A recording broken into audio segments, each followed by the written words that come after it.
नमस्ते। नमस्ते। आज मैं और रिधान निकले हैं वॉक पे। तो रिधान करेगा साइकिलिंग और मैं करूंगी वॉक।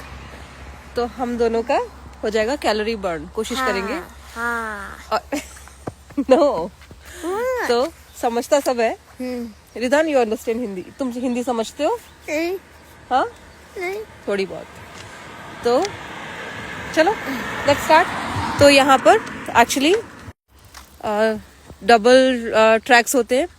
एक पे चलती है गाड़ियाँ, दूसरे पे मेरे जैसे पैदल चलने वाले या फिर रिधान के जैसे साइकिलिंग वाले। और ये सेफ्टी के लिए बहुत इम्पोर्टेंट होता है क्योंकि बच्चे बहुत फ्रीली घूमते हैं यहाँ पर। इनको कोई स्ट्रेस नहीं है क्योंकि इनका ट्रेल बिल्कुल अलग है, तो कोई वैसा टेंशन नहीं रहता है। और यहाँ पूरा ग्रीन